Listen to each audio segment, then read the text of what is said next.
Hey everybody, welcome to the live stream lesson.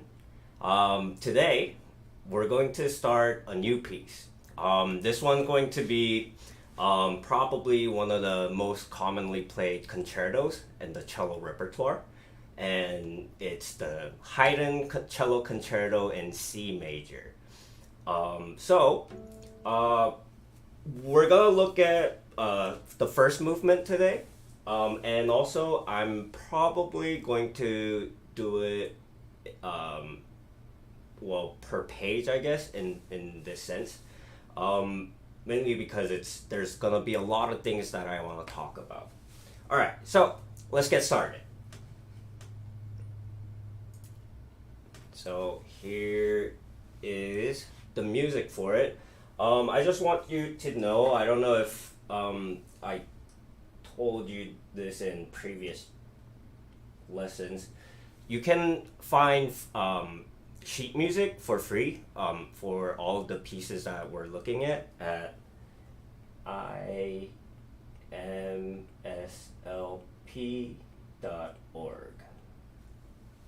So you can find this here.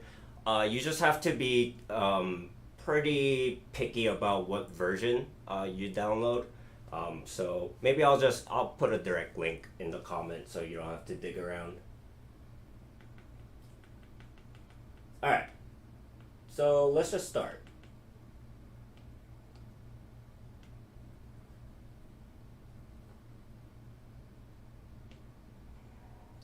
As always, let's try and break it down per phrases, right?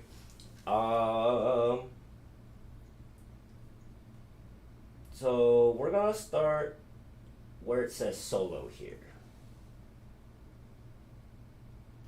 And then for now, let's go until here. And let me just play. What happened?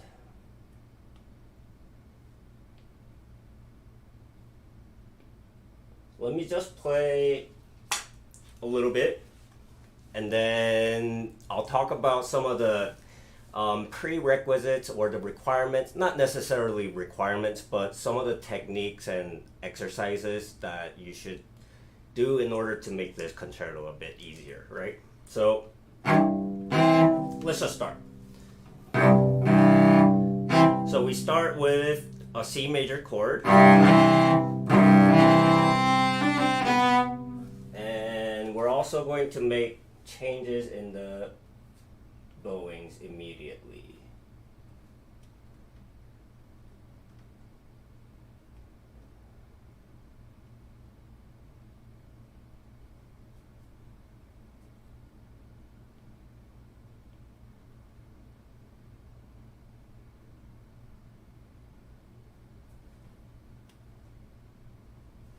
All right. So, once again, I'm gonna play it slowly first, okay? And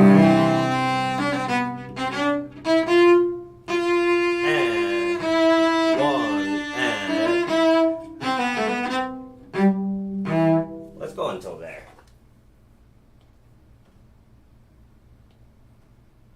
Comma. And then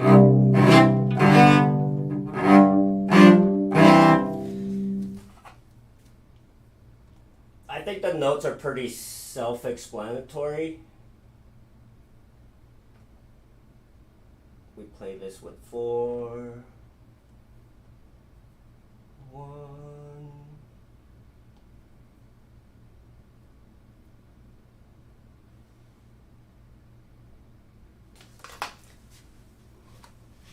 So, not too difficult. Just practice it slowly. Let's play it slower. And we have to make sure we follow the rhythm and everything, right? So 1 and 2 and 3 and 4, and that's the tempo that we're gonna go. Right now, let's go slower. 1 and da da dun da da da da da da da da da. So the beginning rhythm here, think of it as you're counting 4 subdivisions within a eighth note, right? 1, 2, 3, 4, 1, 2, da da da da da da da da da da da, right? In order to just feel out the fill out the phrasing and how the melody goes, right? Da da, 1 2. Sorry, 1 and 2 and 1 4. So just remember that the 30-second notes here, right? All that equals to an eighth note. So think of it as da da da da da, right? So da da da da da da da da da da da da da da. So that's the rhythm. I'm gonna be very picky about the rhythm because when you play it with an orchestra or with a piano, the rhythm is very square. There's a constant pulse that's gonna be steady. So it'll be wise to practice with a metronome as well. But if you're it's the style of music. This was written in 1750s, I think. So during the classical period, right? So something about classical music, classical period music is the sound is very pure. There's some versions like I know there's a version of this concerto where I forget his name. He's the French dude. Oh, I forgot. He plays it without any vibrato, right? So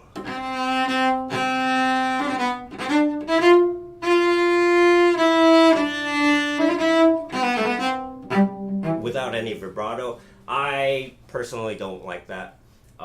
So play it with a vibrato. So let's keep on going. One more time. And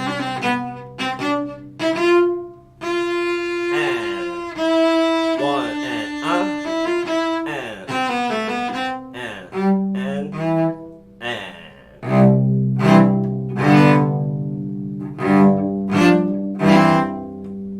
and then if we keep on going, it's almost the same, right? It's a different pattern of that scale, but right? Don't make it too complicated.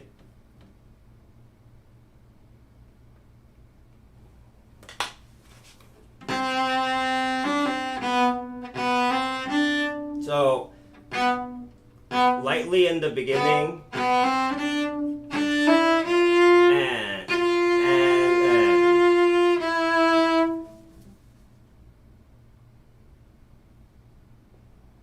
And if we go here,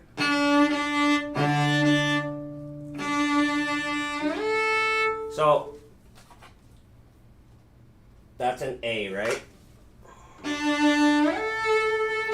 So how you can find that A is obviously with a harmonic, but because it's not written as a harmonic, right? So you would have to press it down, but if you do the harmonic for a brief second and then, press it down to vibrate and things like that, it's fine. So and then jump back.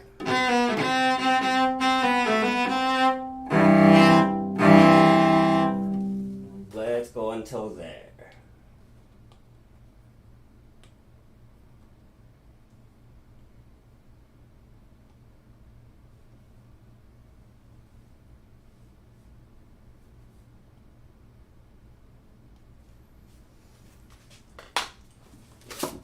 So this beginning phrase is the main theme of this concerto, right? So in the beginning here, where we have all the rests, that's where the orchestra plays this theme. A matter of fact, the orchestra is gonna play all of the thematic materials, right? And then because in the concerto you're featuring a soloist, a solo instrument, and then you're accompanied by a large ensemble, right? So after the orchestra plays, you're basically outlining the main theme of the piece. So let's practice it slowly once again, just a yellow phrase. So 1 and 2 and 3, and that's slow. For now, think of it in 8 beats, right? 1 and 2 and 3 and so. Ready and 1 and.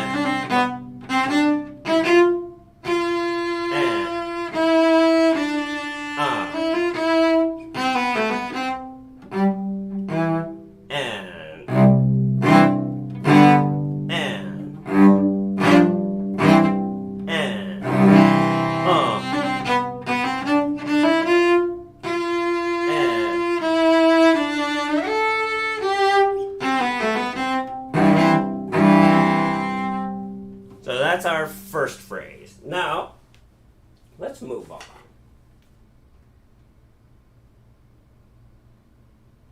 Let's do it light blue. And we're gonna start it, and I'm gonna also try and figure out the bowings. I'm comparing it with my paper one here, but it seems like this version is what I have written. So, okay, so that's the yellow phrase is our main theme, and we have a counter melody, counter theme to this, right? So this is our second thematic material. Be careful. We're switching. We're switching to tenor clef, right?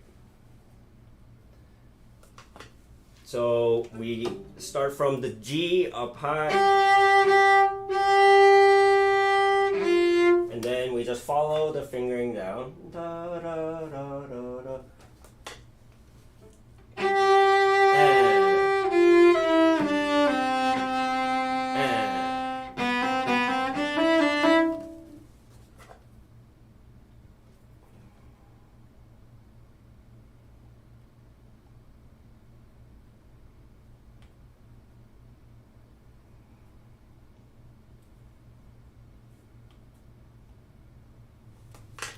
So once again.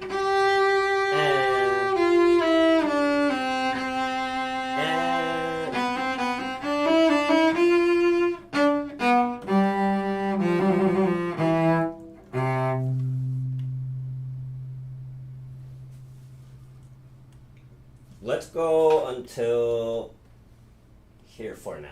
Okay? So just remember that there's a lot of shifting in this piece, so you can practice C major scale, probably. So I'll tell you in a minute, probably at the end of the lesson after we go through the first page. All right, so light blue phrase until the second tick mark. Ready and 1 E and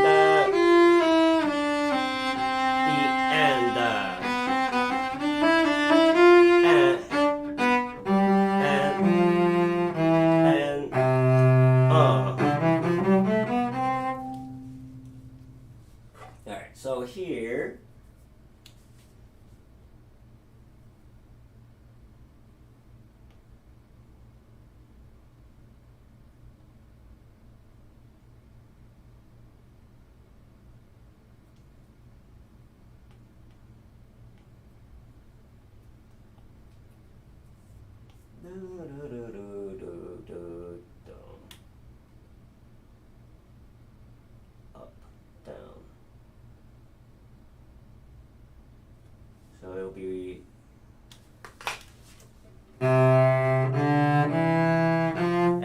natural, right?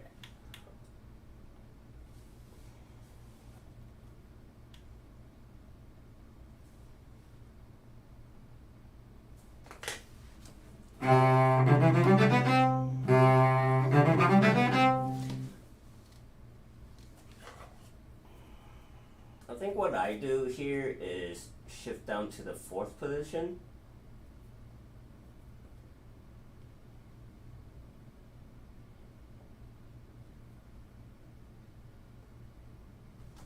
So starting from the F here, so and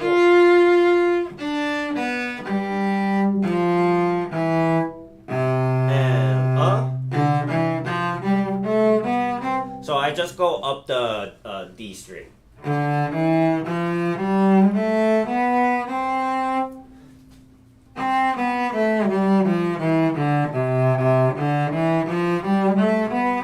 So practice going up and down that scale.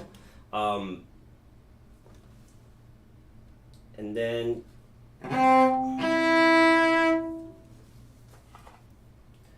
so I would say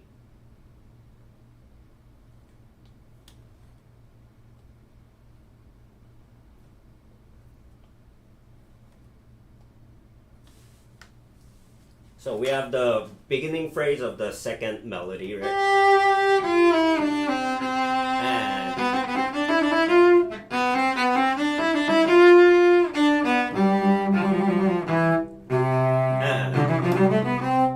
So the reason why I go up there is you're already set, your hand is already set to do that next phrase, right?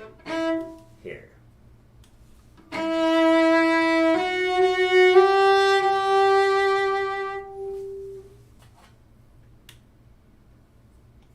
And then here will be, so the Roman numerals in here, remember that it means what string it is. So it goes A will be the first string, right? So Roman numeral 1, what it indicates you play that set of notes on the A string. If you're playing it on the D string, you'll see the Roman numeral 2.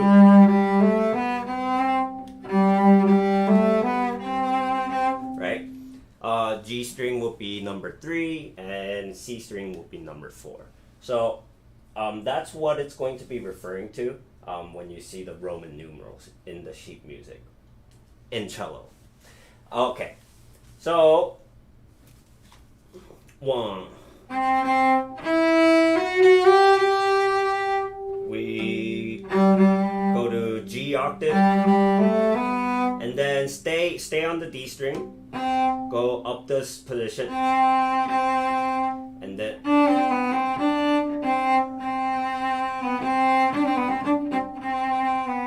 right, we do double up bow.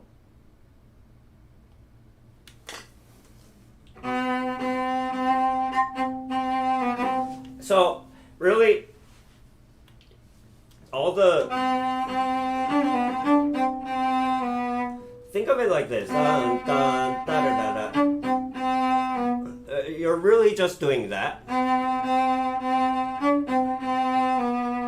But for the third dun dun dun dun dun, for the third time you play that C, instead of playing just the C, you're embellishing it, right? You're making an ornament.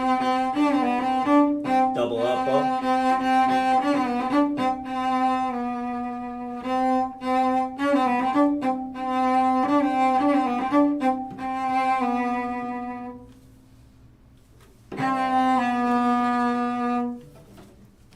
Let's bring it up a little bit.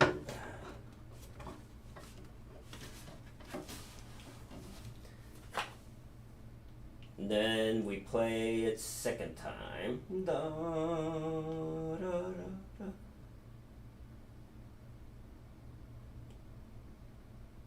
I.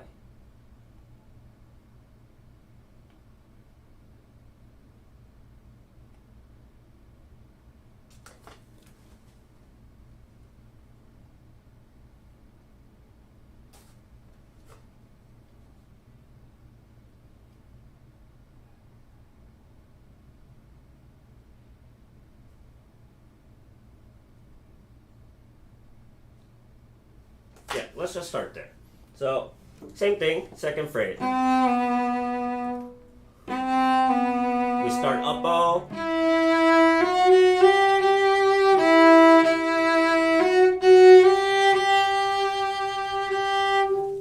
So let's write that down.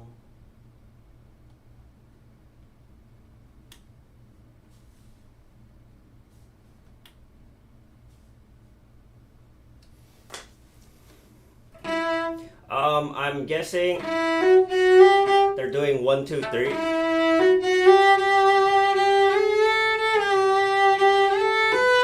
But you can just stay in 4th position. I think that I do that. Yeah, just stay in 4th position. No need.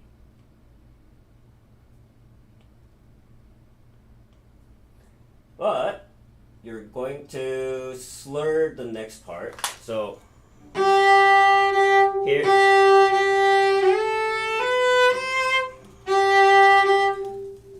something important here, right, would be lift elbow and thumb. So what I mean by that, if your elbow is low like this, even if you want to drop your hand, your cello's blocking it, right? Because of this part. So what you're basically doing is by raising your elbow, you're allowing your hand to basically clear the cello, right? So you can go over it. But if you don't raise your elbow, what's gonna happen is you're just gonna end up stretching out your finger like this. There's gonna be a kink in your left hand wrist and things like that. So a lot of problems are gonna arise. So make sure, so when you're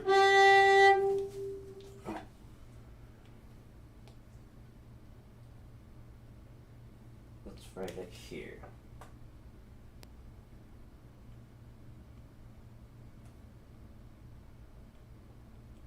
Lift elbow and thumb.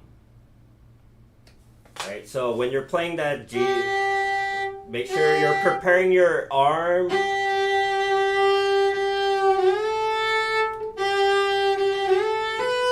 So you can shift easily up to the A, right? So that's a little trick that is gonna help you. So and up and up.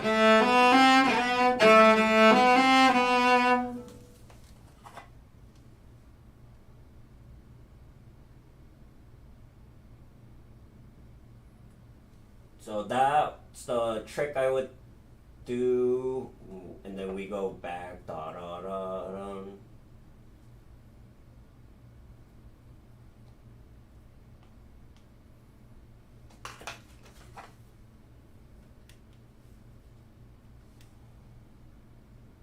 And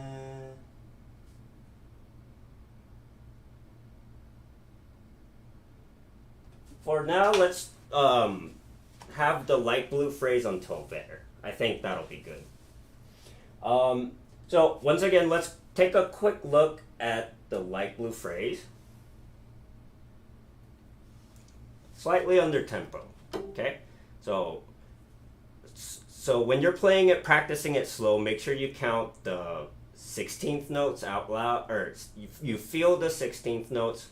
If you're counting out loud, try and count out the 8th notes, right? 1 and 2 and da dee da da da da da da da da da da da, right?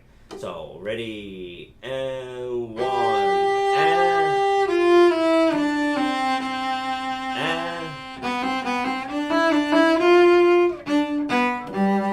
2 and 1 and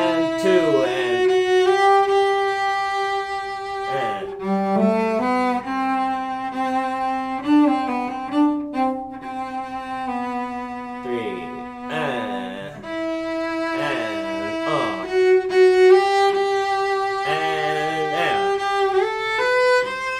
two, and let's go until there. All right, so I think right now is a good time to talk about which scale you should practice. Obviously, the C major is a good option, but try and practice the C major 3 octaves. So, and then until there. If you really want, if you're actually preparing for the entire concerto, including the second and third movement, you definitely need to go all the way up to the 4th octave of C major.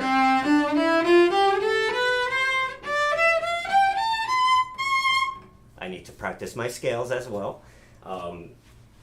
So that's the level of playing that you should have, at least. You definitely need to be comfortable in the thumb position, right? So yeah, I think the fingering is pretty clear here. So let's move on to the next part. Let's mark it purple. Nah, let's do it green.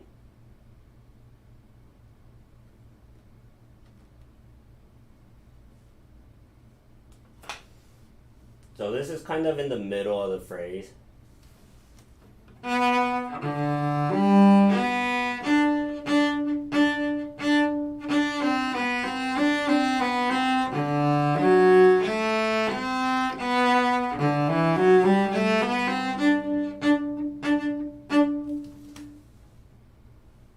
Alright, so same thing, right?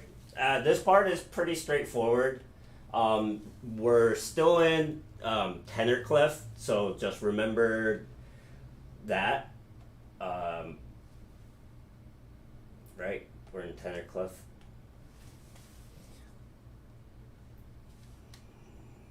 Let's just write some fingering.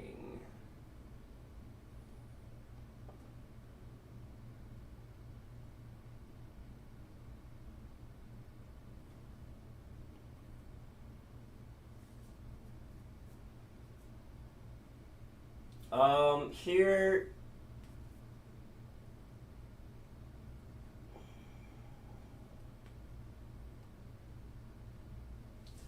you have an option to do it separately.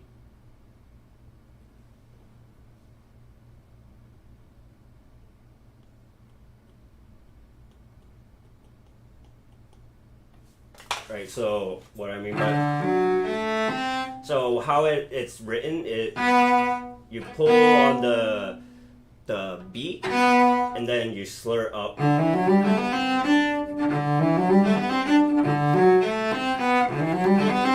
Right? Fingering is just 1, 0, 1, 2. So the scale is you're gonna play D mixolydian,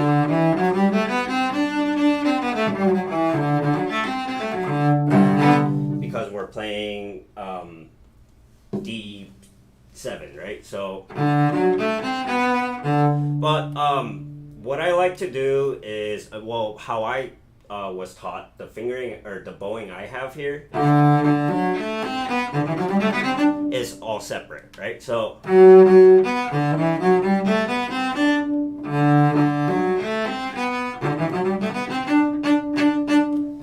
if you do it slowly, so from the green measure or green phrase, and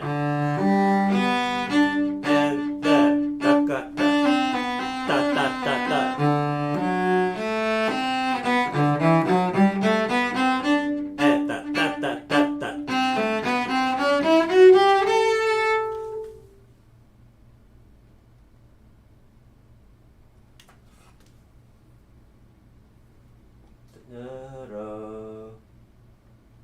One, two, 1, 3, 1, 2, 3.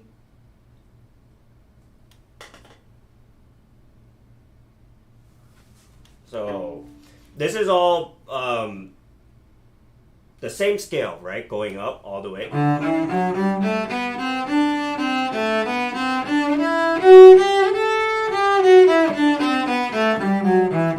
Right? We're playing the D Mixolydian, so it's gonna be D major. But instead of playing C sharp, we're playing C natural.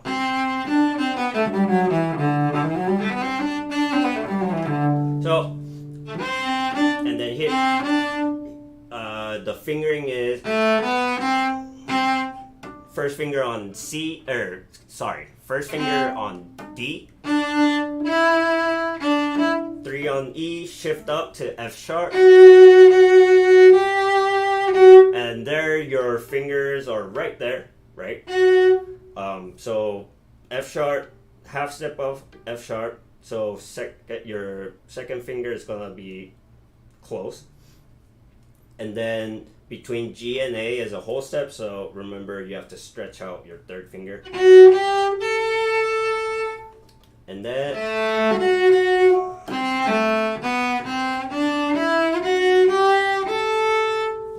we go back down, open.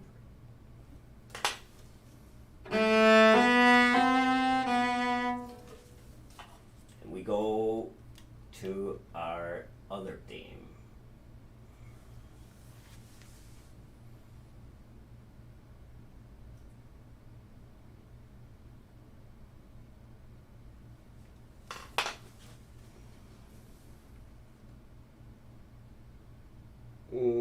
Let's see. Let's keep on playing. I'm deciding whether the next part should be part of the green phrase or not. So so far the green phrase we have. Let's play. Da da da da da da da da. Da da da da da da da da da da da da da da da da da.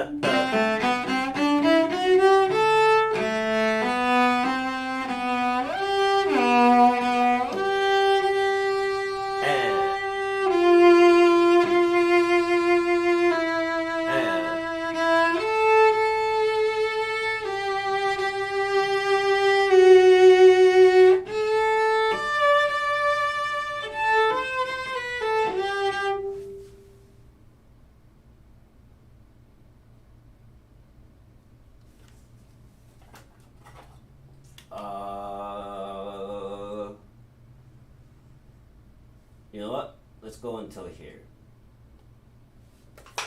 So, fingering.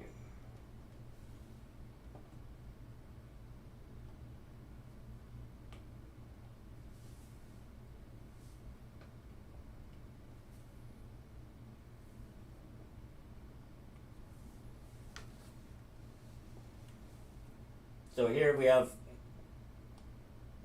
thumb 3. So let's play that. Let's play that section real quick. So and da da da da da da E and A and right. So it's like a little sequence. Da na na na na na na na na na, and then it builds up all the way to here, right? Na na na na na na na na na na na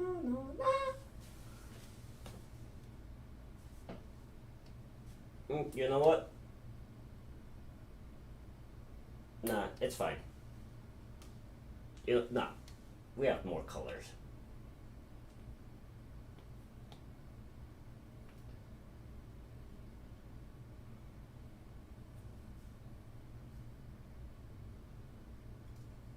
Let's go dark blue.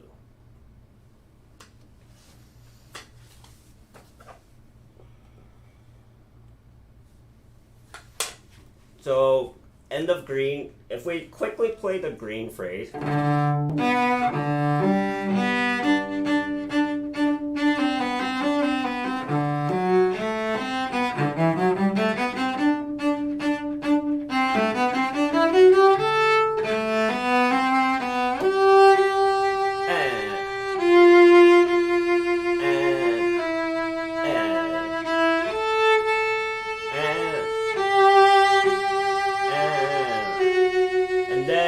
So we're gonna do the same thing as before. We're gonna raise our elbow and lift.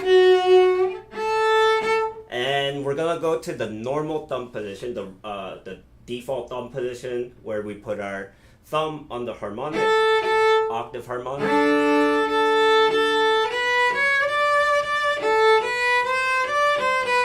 So it's thumb is going to be A, right? First finger is B, second finger is C. Remember to, so in thumb position, we're going to be aware, we have to be aware of where the half steps and whole steps between our fingers are. So here, this part is a bit tricky, right? Now we're in treble clef. So we're going even higher than the tenor clef.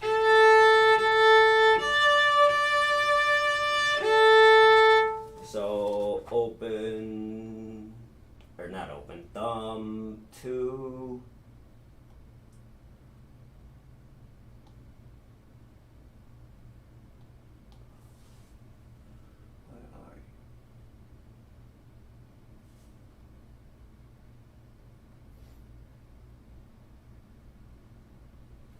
Okay.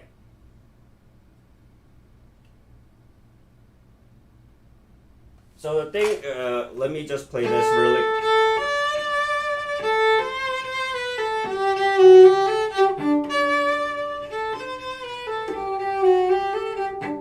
So we played the phrase twice, right? But we can't make it the same exactly. We can't just repeat it willy-nilly just 2 times. We have to make it a little bit interesting, right? It also says it's expresivo, right? So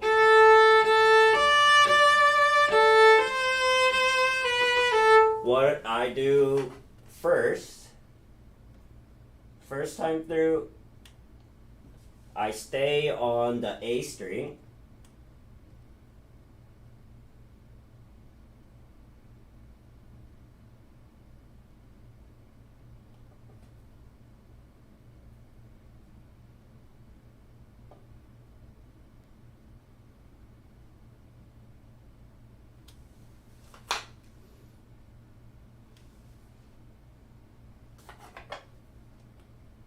So if we take a look,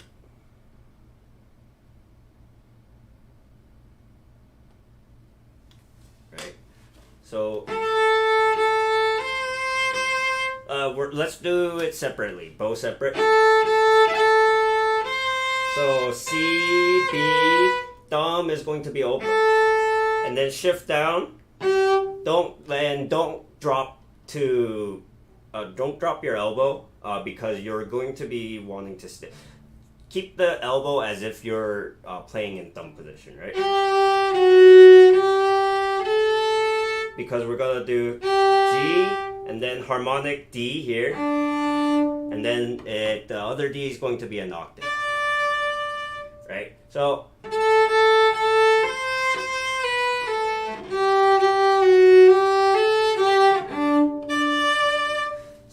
that's a little bit tricky, but I think it sounds better first. And also the first time through we play that phrase is it's mezzo forte, right?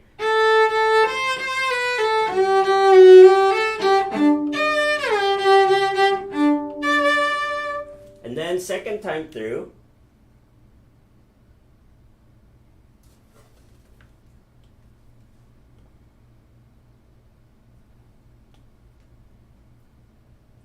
we are going to play in thumb position.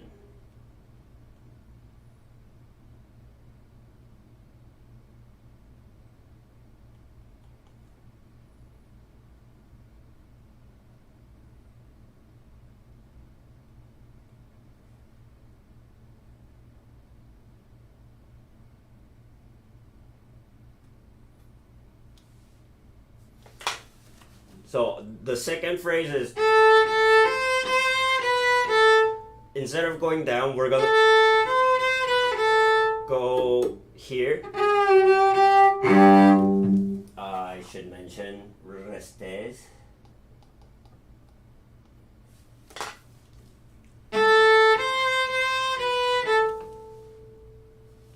So restes means your thumb stays in position, but your other fingers are going off position, right? Out of position.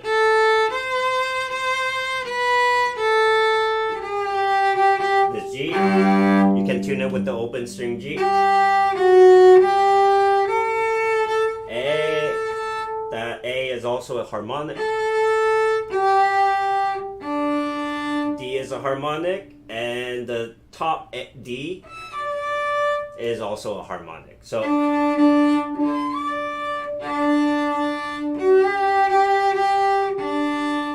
here you can either stretch or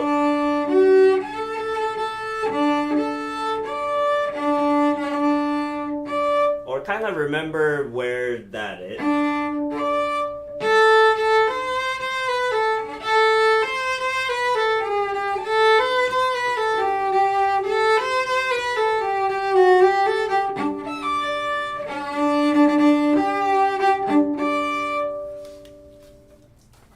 So that's the fingering there. And then we go, what I would say, the end, it's like a cadence, right? So here you're putting thumb on the D.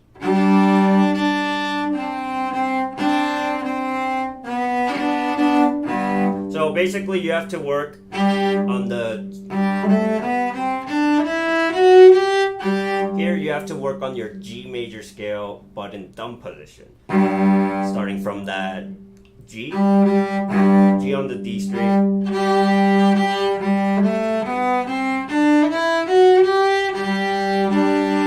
So practicing in thumb position is really, I want to say painful.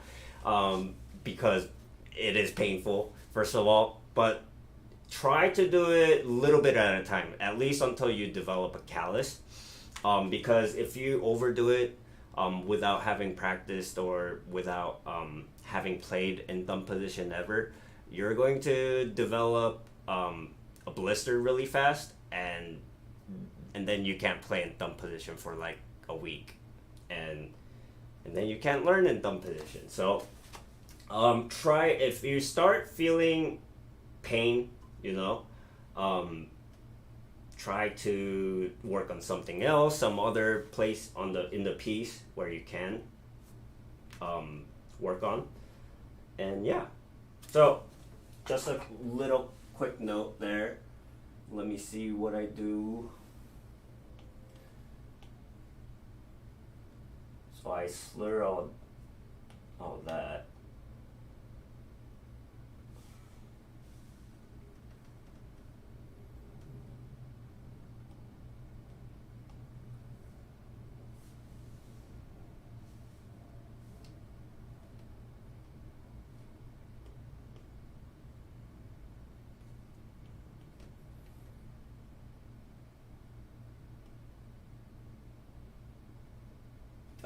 Hold up. That's thumb 1. Alright, so how this part goes. 3.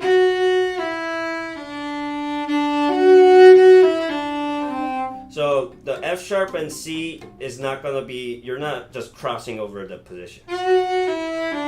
You're actually forming your scale position.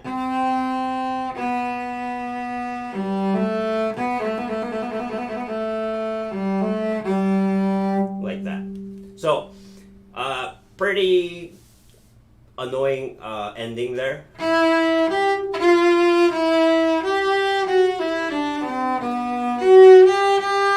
So the key is just when you're playing F and E, raise your elbow and have your thumb above, raise your elbow to the point where you feel your hand is above the finger. You're coming up from above the fingerboard, right?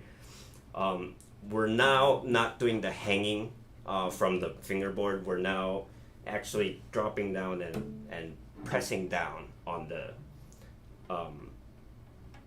string. So yeah, so when you play F sharp and E, start preparing, right?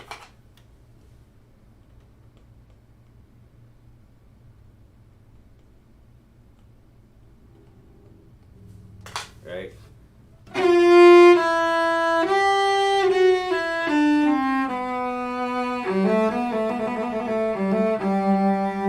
And here is thumb. Remember that we're still in treble clef, right? It's probably, so if you're starting to learn this piece, you've reached a point where you're probably gonna start reading less bass clef and more treble clef in terms of solo repertoire. So yeah, it's easy. All right, let's make this part purple.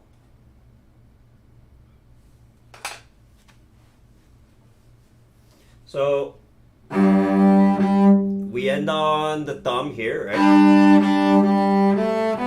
So let's just figure out the notes, right? So this is a G. If that's a G, the line would be A, and then that's a B. So we have B, and then above B is C, and above C would be D. So we're basically doing a third with our thirds in thumb position, right?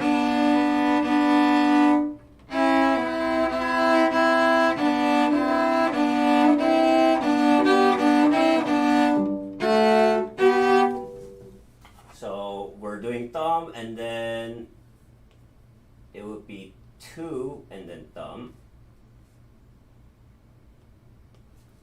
Right? So basically what you're letting go of the second finger.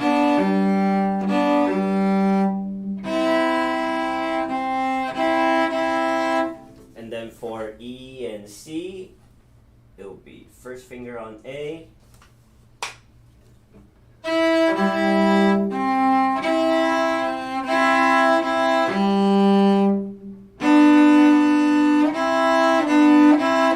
So you can just practice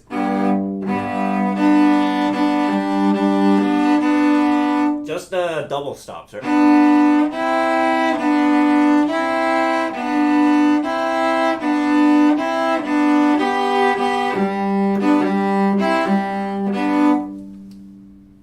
So that's the fingering there. 2 and 3.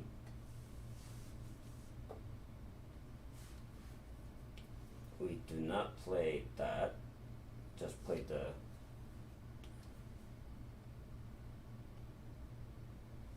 G.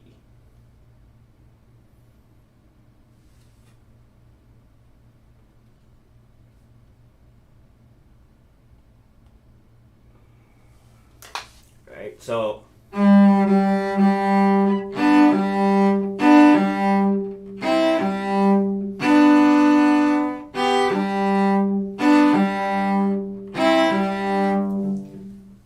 and then stand position.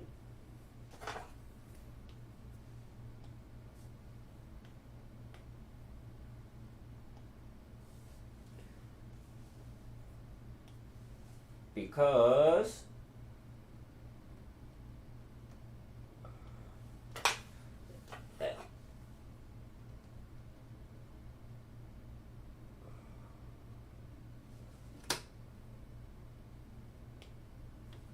we're not gonna slur these.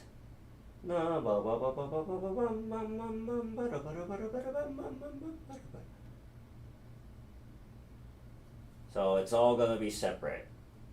1, 2, 3, 3, 1, 1, 1.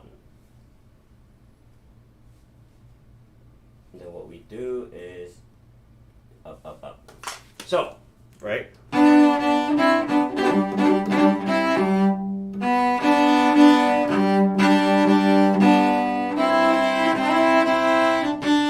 So we stay in position.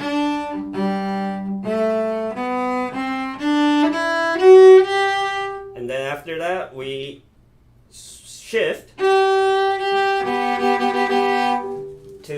the next position, which is basically, so if you're here, it'd be helpful to know what finger pattern, what thumb position finger pattern you're using. So here, that's your regular thumb position major, right? And then what happens is basically if you think about it as an arpeggio, and then we instead of starting from G, now we're gonna start from B, which is gonna be D, G, B. So the thumb position fingering here is going to be thumb, half step up, and then whole, right? So half step between thumb and first, and then whole between first and second and third.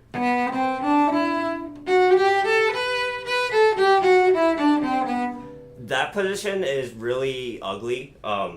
Your first finger is not gonna want to cooperate. It's okay if you bend your finger like that. I don't know if you can see it. So try to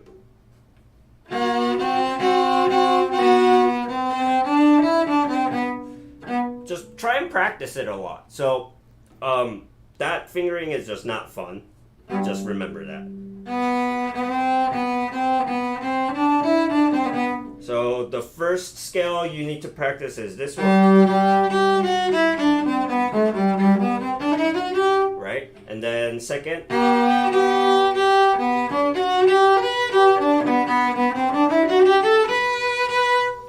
and then same thing. If we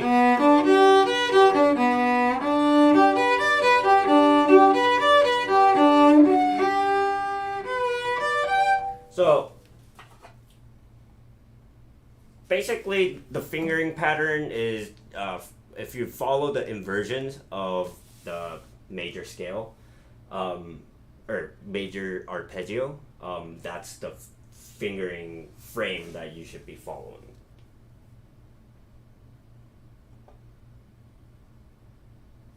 Same thing here. We're gonna do everything separate.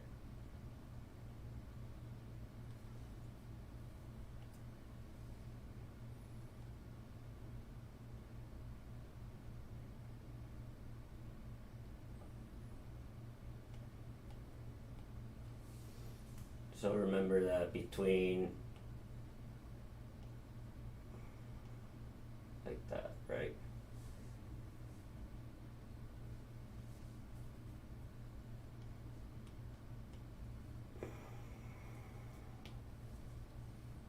Same thing here, separate.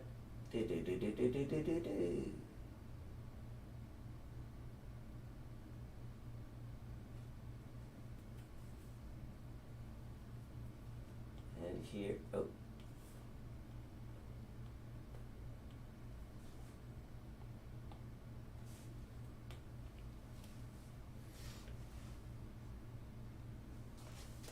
Yep, so first we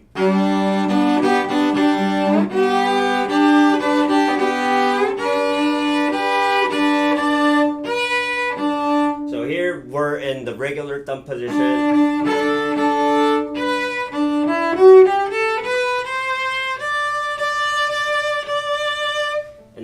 then we get very melodic there. And then we come to our new phrase.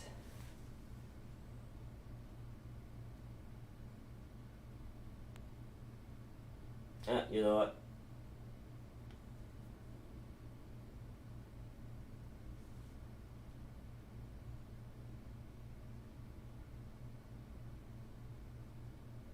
Oh yeah, okay.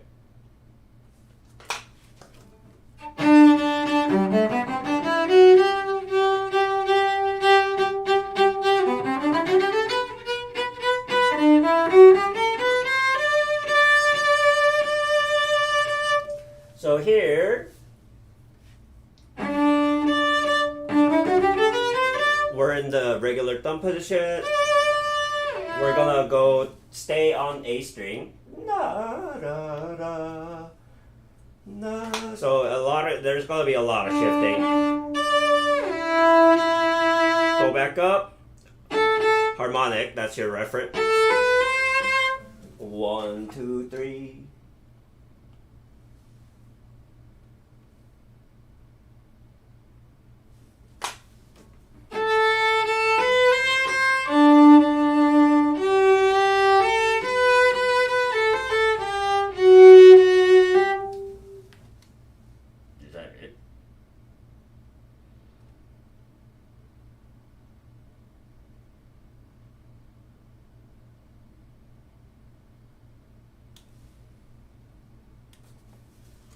I can't remember if I do that finger.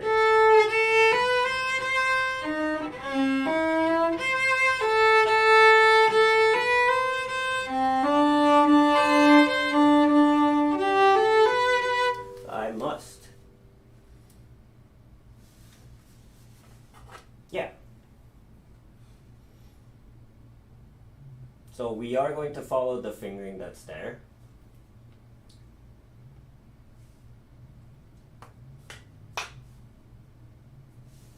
So go up and then stay there, and then G, that next G thumb position, it's gonna be fourth above that D.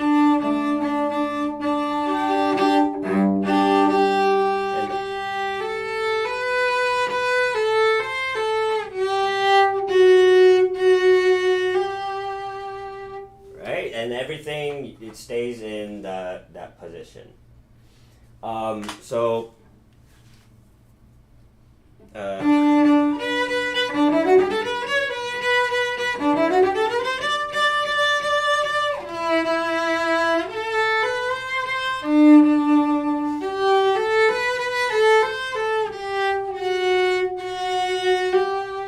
and then same position.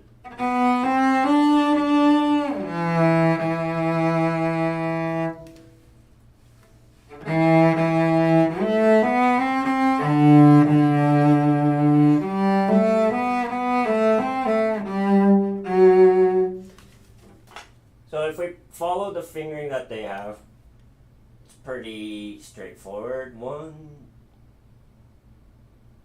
stay on the D string right here.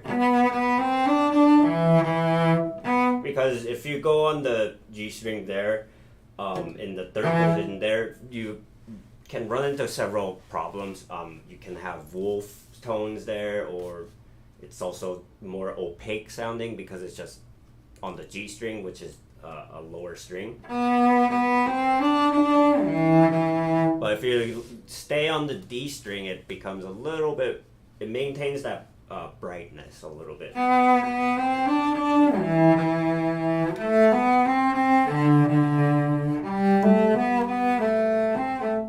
Right?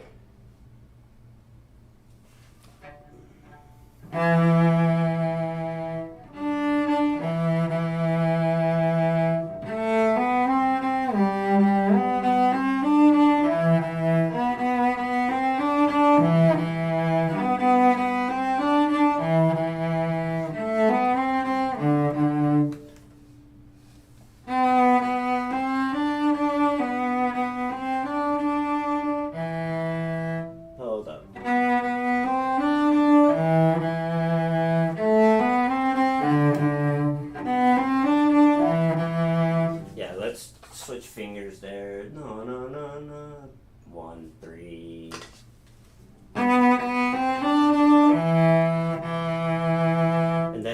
back to D string, and then there will be extension, or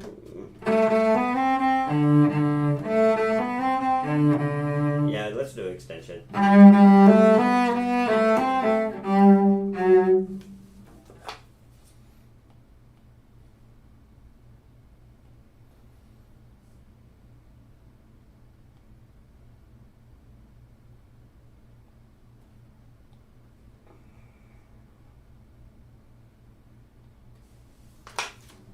So,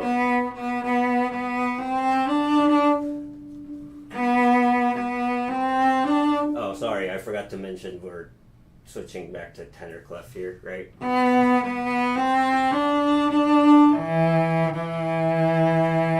And then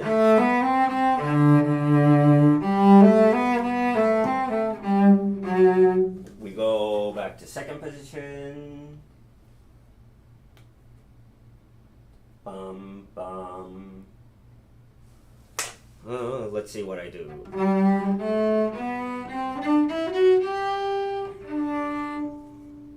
No, I don't like that. Alright, so the easiest way to do this scale run is we're gonna play on the G string. So it's gonna be your regular thumb position, harmonic thumb.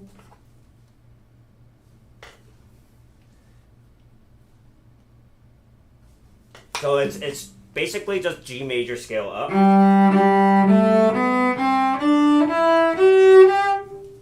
Normal, easy peasy.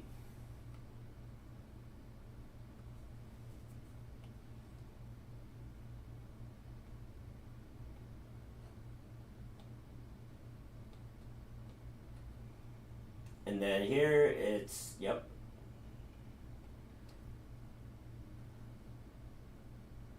I do not do this.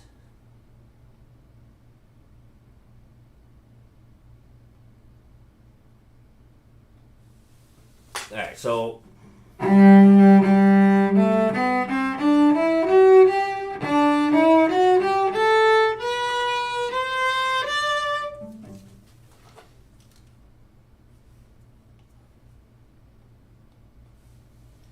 and here what I do is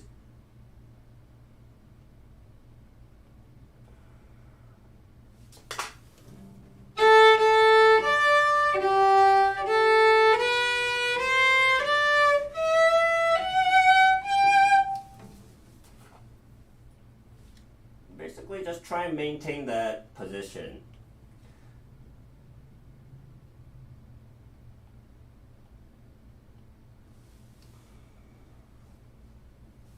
Alright, so if we just do that run, this run here, right?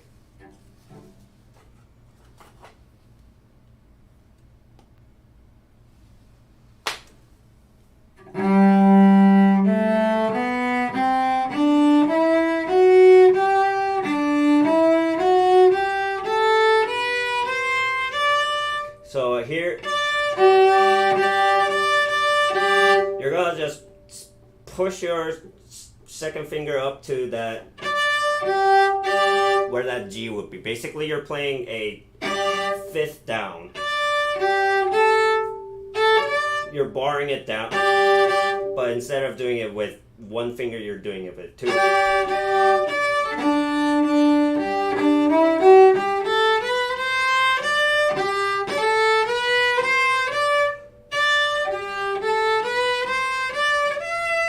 And then continue up.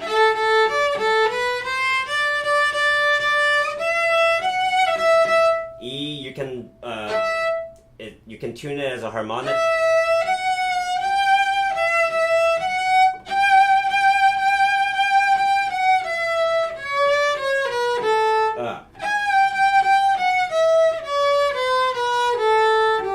So this is all G major. G major scale.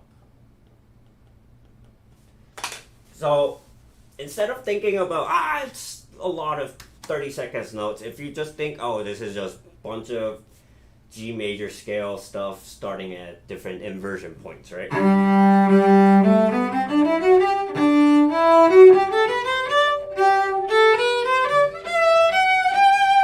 So once you think of it in that way, or at least that's how I think, it becomes a lot easier to think about and less overwhelming. So, and if you think about it in terms of scale, G major, that's an octave,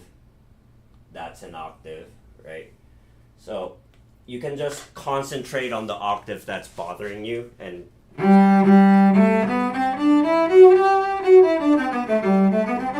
right?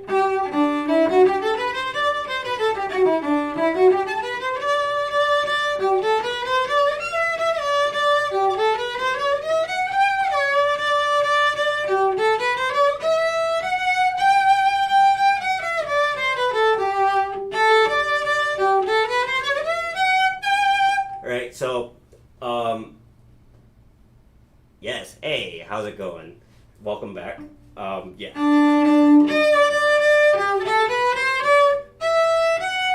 Here, be careful when you shift down. Try not to float your thumb like how I am. Try and maintain your thumb on the string.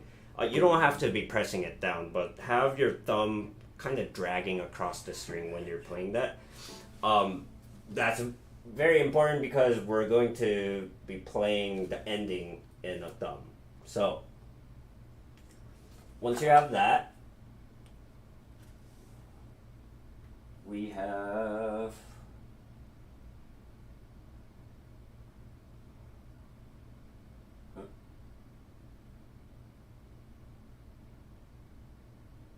sorry, 3.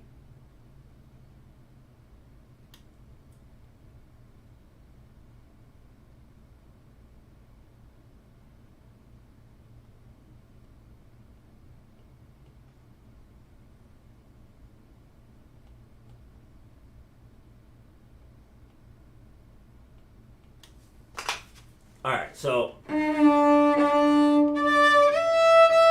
how you can find that G is harmonic E.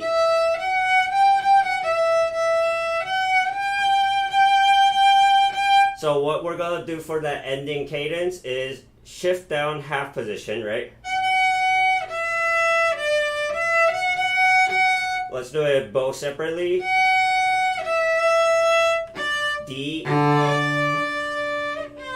C, and then C from C down. That's your normal thumb position. And then the trill, you do it with first and second. And then one open, thumb position, one, and then thumb.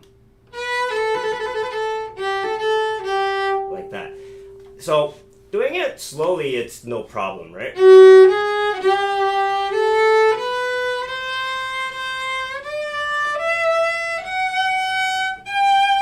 So first you have to be very careful with what notes you're playing.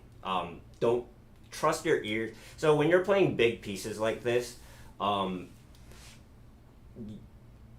if you have really good ear and intuition, you can actually learn the piece probably just by listening and not necessarily knowing how to read the sheet music, right?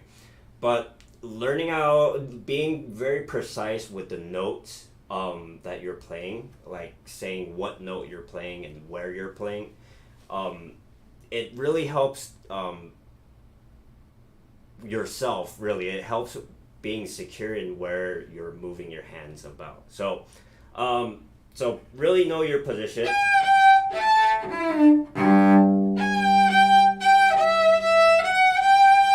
So F sharp, and then to that E, you can tune it with a harmonic, or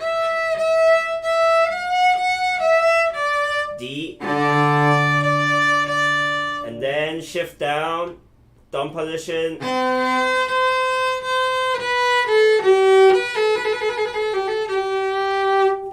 so that is that fingering right there.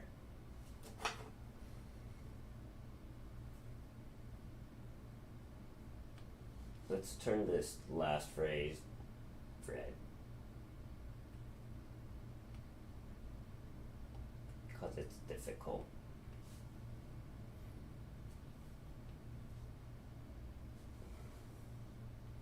All right.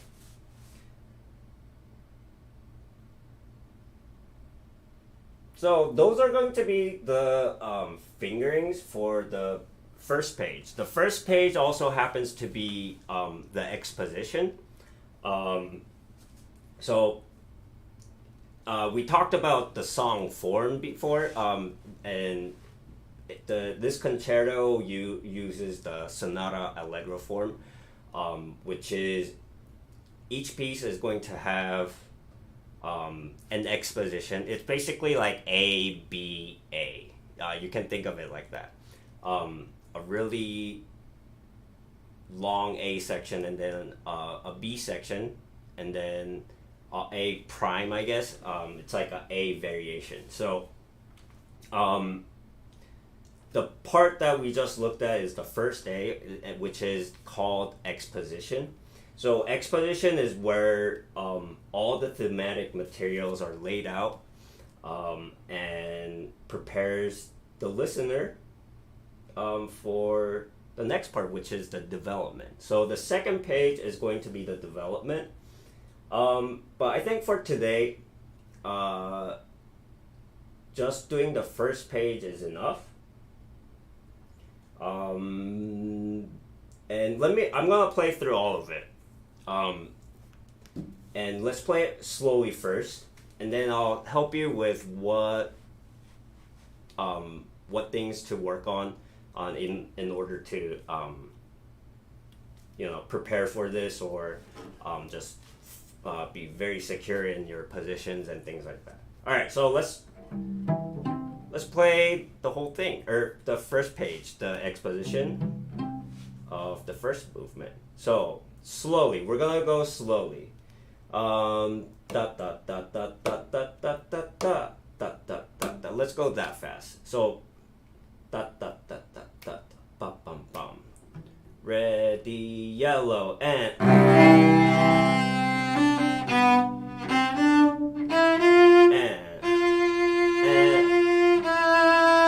da da and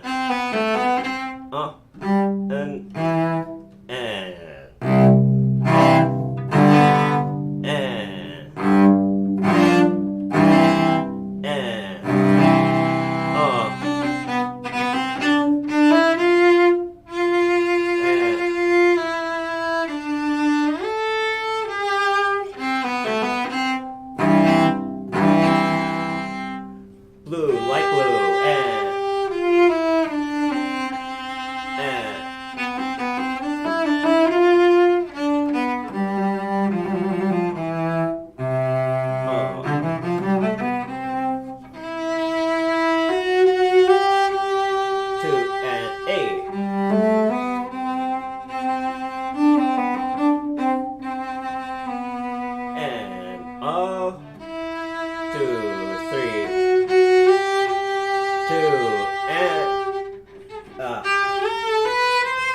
two, and green.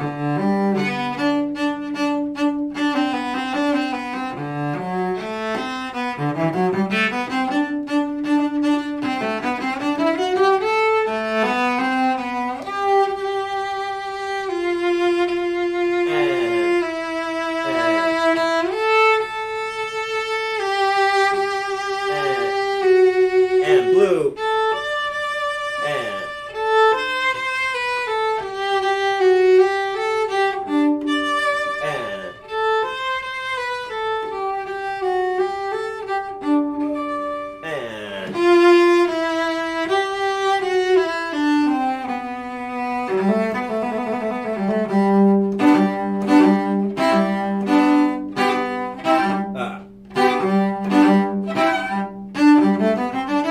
And let's try that purple part again.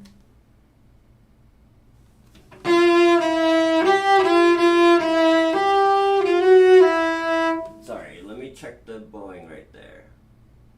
Okay, that's why it messed me up.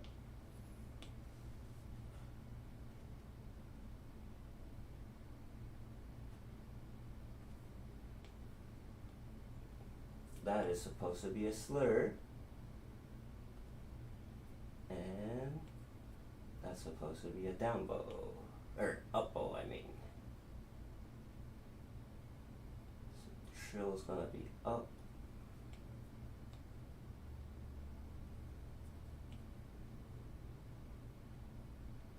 So we land here. So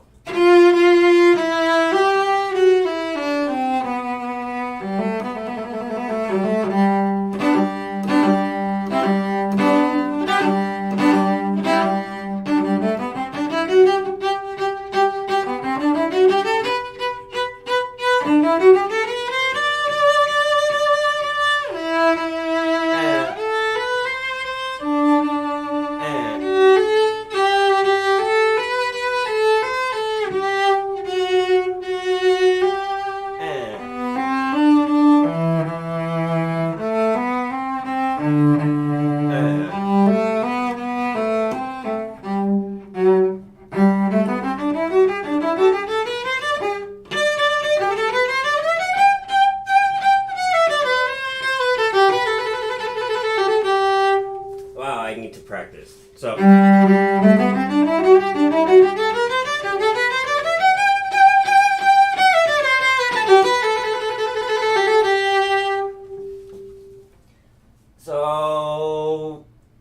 that's gonna be the exposition. I'm playing it very slow right now. Not very slow, but very under tempo.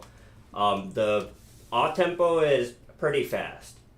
So one of the hardest thing I think about this piece is keeping the mood very light, right? So playful, I guess is a word.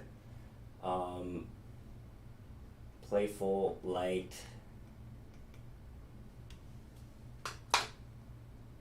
So this means you have to be very relaxed bow especially.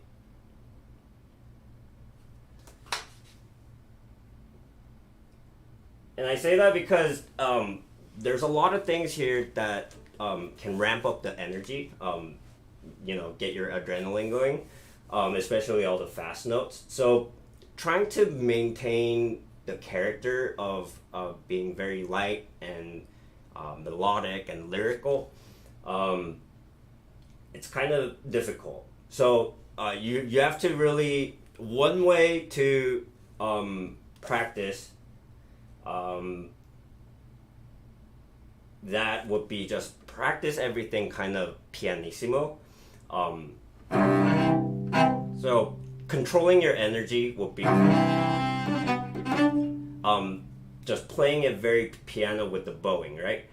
That way, this also helps you with your left hand articulation, having snappy note changes, right? Reason being, they're pretty fast.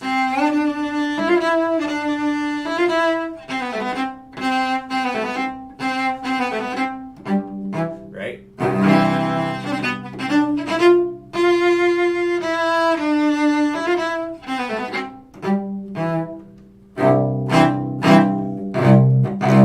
So on the chords, you can be heavy.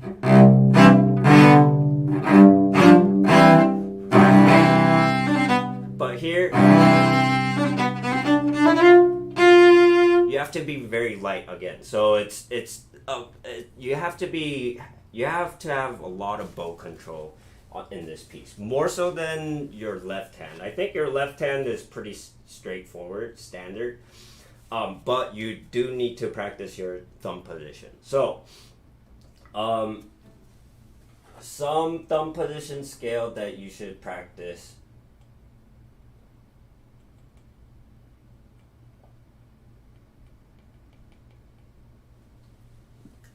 At least in this, for this piece, would be D major, C major, G major,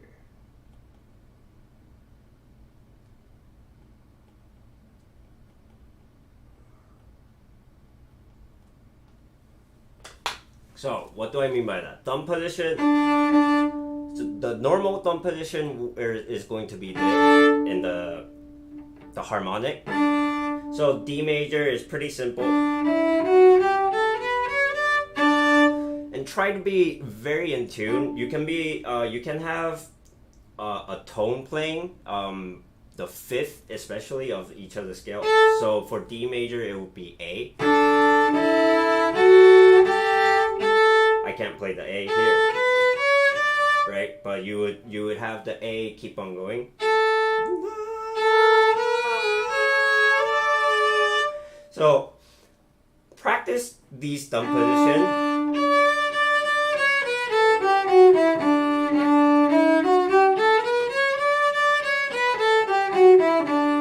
So that's one. The next one would be the C major here.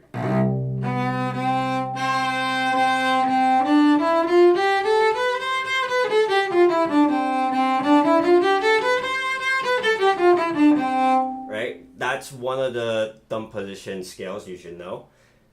The last one would be G major. So G major, you need to know both the one on the D string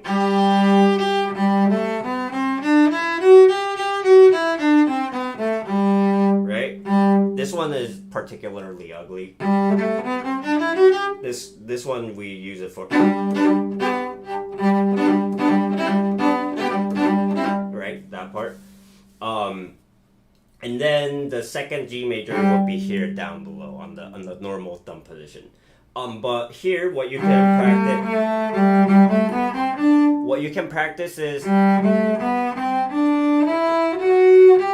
shifting your thumb across the string of your thumb positions, right? So in thumb position you can only cover 2 strings at a time with your thumb. So if you want to play above more than 1 octave, you have to be sliding your thumb across, right? If you watch my thumb carefully,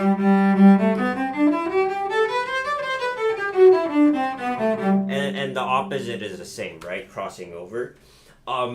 That is an important skill at thumb position technique that you need to develop for the third movement later on. So practice that.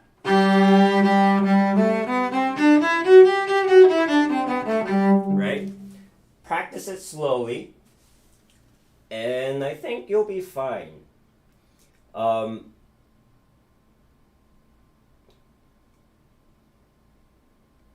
Yeah. Let me see if I need to mention anything else.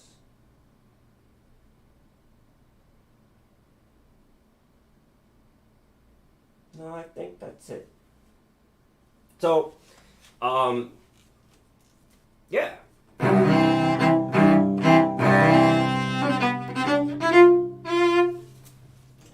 Let me just make a couple of corrections.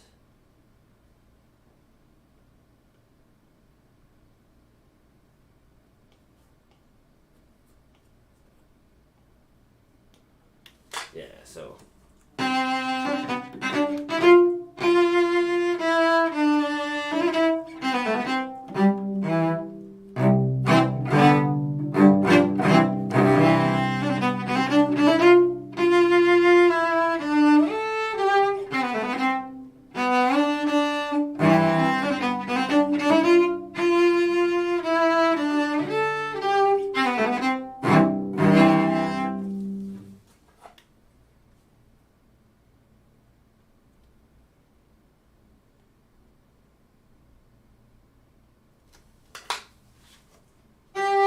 Yeah. Before I go, let me play it one more time. This time I'm gonna play it kind of slightly in tempo. And yeah, and we'll call it a day for the lesson today, okay? Alright. So, let's try it. Let's try how it goes. I don't know how it'll sound. I haven't played this piece in over 10 years now, so Yeah, full disclosure. 1 and 2.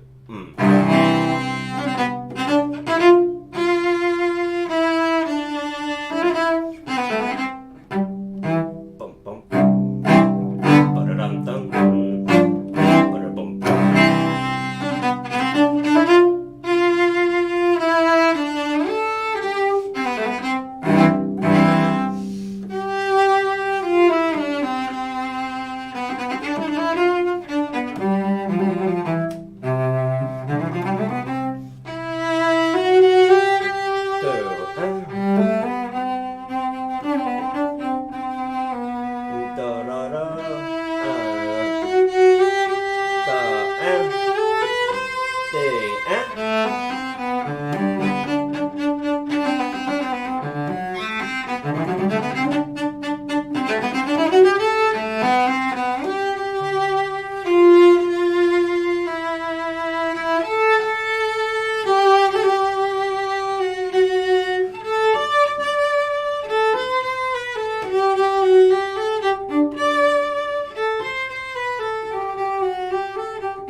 Not bad.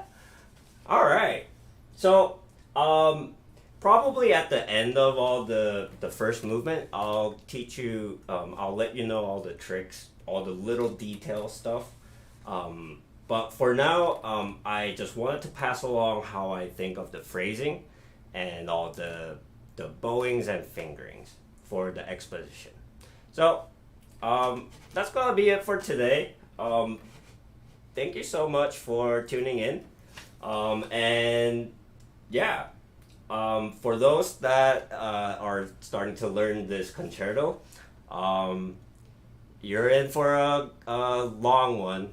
This is probably one of the most well-known cello concertos, most asked for in competitions or auditions and things like that. It's a very standard concerto.